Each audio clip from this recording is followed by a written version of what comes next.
सध्या सोशल मीडियावरती 2 ते 3 दिवसापासून एकच घटना चालू आहे आणि ती घटना म्हणजे छत्रपती संभाजीनगर जिल्ह्यामधील घटना। सर्व लोकांचे म्हणणे आहे का त्या मुलाने एका आयफोन साठी आपला स्वतःचा जीव आणि घरच्यांचा जीव धोक्यात घातला आणि शेवटी त्यांना ते जीव गमवावे लागले। पण विचार करण्यासारखी गोष्ट आहे, दुनियेमधला कोणता पण मुलगा असेल तर तो एका आयफोन साठी स्वतःचा जीव किंवा आपल्या घरच्यांचा जीव धोक्यात घालू शकत नाही। पण लोकांनी विचार न करता फक्त सोशल मीडियावरती त्याचा प्रसार कसा करता येईल हे बघितले।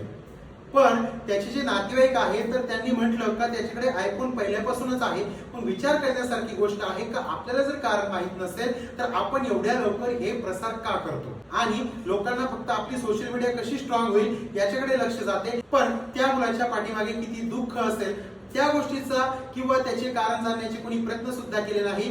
त्या मुलाचा जीव वाचला असता, पण जर त्याचे काही प्रॉब्लेम समजून घेतले असते तर त्याचे प्रॉब्लेम जाणून घेतले असते तर। पण आपल्याला प्रॉब्लेमशी घेणं नाही, फक्त व्हिडिओ काढायचे, लोकांना ज्ञान द्यायचं आणि अशी औलाद नको तशी औलाद नको। पण त्या औलादीच्या मनामध्ये काय आहे, त्या औलादीला काय प्रॉब्लेम आहे हे पण बघणं फार गरजेचं आहे। लोक प्रतिक्रिया कमेंट्स फार लवकर देतात, पण त्या घटनेमागे काय रहस्य आहे, काय कारण आहे हे पण जाणून घेणं फार गरजेचं आहे। या दुनियेमध्ये असा कोणताच मुलगा नाहीये का एका आयफोन साठी आपल्या बापाचा जीव धोक्यात घालेल आणि आपल्या बापाला आपल्या समोर 3 तास उभा करेल। पण लोकांनी ते जाणूनच घेतले नाही, फक्त कारण टाकून दिले आणि सगळ्या महाराष्ट्रात त्याचा प्रसार करून दिला। जीवनामध्ये काही पण प्रॉब्लेम असेल तर त्याला समजून सांगा, फक्त व्हिडिओ काढण्यापुरता मर्यादित ठेवू नका आणि ज्यांचे पण प्रॉब्लेम असेल तर त्याचं सोल्युशन काढण्याचे जास्तीत जास्त प्रयत्न करा।